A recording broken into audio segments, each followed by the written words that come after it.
Pēdējā laikā es internetā redzu visādus video, kur cilvēki atsakās no darba, no modernās dzīves, viņi ir izdeguši, un viņi aiziet kaut kur kalnos vai mežā uzslēp būdiņu un lasa grāmatu un jutās laimīgi. Ja? Nu, tādi izdzīvotāji tipi.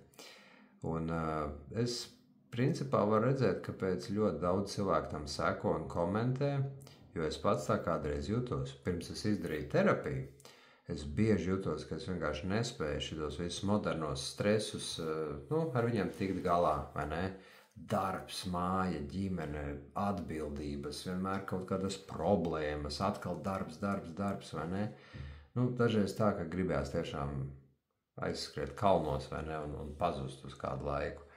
Un tagad, kad esmu atbloķējis visādas šitās te emocijas, vai ne, es ļoti labi saprotu, ka es biju ieslīdis tādā upura lomā, jo upuris jau ir tas, kurš ir bezpalīdzīgs, kurš neredz izeju, vai ne, vienmēr kāds cits ir vainīgs, un tad es, protams, vainoju iluminātus un sistēmu, vai ne, un kādreiz tur, kā teikt, cilvēks varēja kārtīgi nopelnīt, un tas, Amerikā, vai ne, pēckara gados tas amerikāņu sapnis, kā radās, vai ne, vīrs strādā fabrikā, vai ne, viņam ir vairāk bērnu ģimeni, viņš uztur ģimeni un mašīnas divas un braukā uz atvaļinājumiem un nav problēma. Un tagad, vai ne, kā ir caur inflāciju nozagta nauda un naudu printē, taču, kā tādā sistēmā var izdzīvot? Nevar.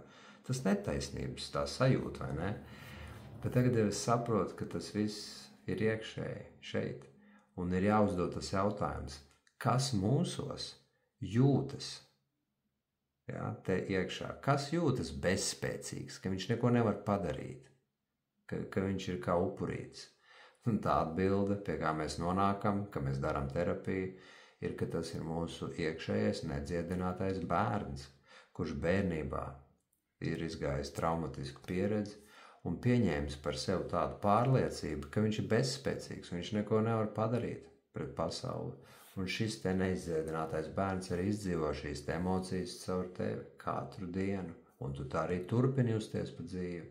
Un ja tu vēlies tikt no tā visa vaļā un pat tiešām reāli sākt dzīvot, redzēt lietas, kādas viņas ir, un kļūt par savu labāko versiju, nāc uz izaugsmesterapija.com, es tev iedošu brīvu konsultāciju un sāksim strādāt.